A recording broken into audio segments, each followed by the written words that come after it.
This Fleet Equipment Unscripted interview is presented by Hendrickson, a leading manufacturer of heavy-duty suspension systems and components to the global commercial transportation industry. Visit hendrickson-intl.com to learn more. Hey everyone, Jason Morgan, Content Director for Fleet Equipment. Welcome to Fleet Equipment Unscripted. We are at ATA MC&E 2025. We're in the international booth. They have an autonomous truck behind us. They've made a recent autonomous truck testing announcement. We're going to check in with International to see where they are on the development and what they're hearing from fleets as they develop this technology. Let's see what we can learn. James, thanks for taking the time. Excited to talk about autonomous truck development because there's a lot going on. You've had a recent announcement here. Can you give us a quick update on where International is with autonomous truck development? Absolutely, yeah. So what you can see behind us is the latest platform that we developed together with Plus. So this is putting the system on a brand new LT with the S13 powertrain, and this is what we're going to be using to start the fleet trials in Texas, and we're going to be increasing both the testing and the conversations having with our customers around autonomous.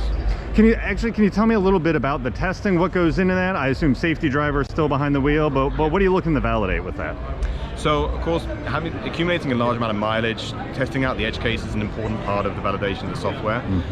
But it's really part of a multi-step process where we have testing going right back to when we release brand new software.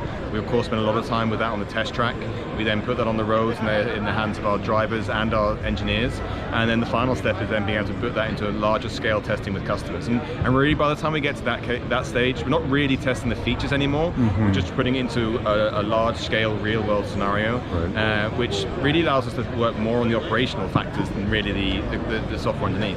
Of course, the whole time we're gathering the data, we're making sure that we're recording anything that happens and using it as a test bed for the stability of the software. But really what we're doing is actually trying to dispatch it every day, going through real world sort of logistics scenarios and trying to talk with those customers on how this is really going to fit into operations. Right, very cool. So you mentioned you have the Plus system here integrated in the LT Series. How is that relationship working? Is that an OEM? Does that come off the line at you? Does Plus integrate it after the fact? How do these autonomous relationships work when they get out in the market? So for us, and I'm not saying that everyone does it the same, for us we think it's really important that we are at the heart of the products that we put in the hands of our customers. So this is an OEM-led, this is a factory-built out solution.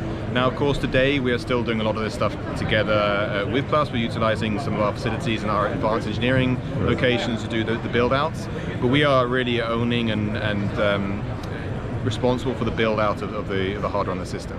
So the way it works is that, of course, Plus has got a lot of requirements on the hardware that they need for their software to work correctly. We take that, we then apply our own hardware requirements to and work with our own supply chain to find those components and install them in the vehicles. So what we're building together is a long-term solution which is completely international. When we speak to our customers, they are working with International to have an integrated OEM autonomous solution. Plus is a really important supplier to us as part of that, and they're really focusing on the software development and how they can be the best they can be at sort of AI-based autonomous software and become a really important supplier to us in the future. Right. So we're here at ATA, lots of fleet executives. What are the conversations like? Is this something they're ready for, looking forward to? Is the conversation evolved beyond, well, can it drive itself, to, you alluded to maybe some of those operational changes? Where are their heads at these days? I mean, I think I like to talk about a sort of cautious optimism. I mean, there's a lot of reasons why autonomous can really benefit them as a fleet owner. The safety, the productivity, the uptime for these vehicles can be a game changer for them.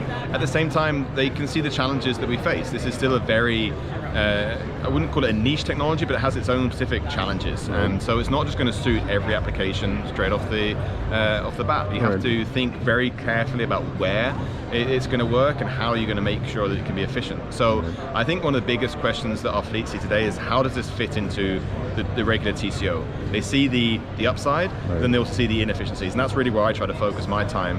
How can we make this fit into a scalable solution where they can actually use? So I think there's a lot of positivity around the safety, a lot of positivity around its potential to the utilization upside, but we just have to really focus on on the TCO and make sure we find the right applications where it fits. Right, perfect. James, thanks for taking the time. Appreciate it. Very nice. Great.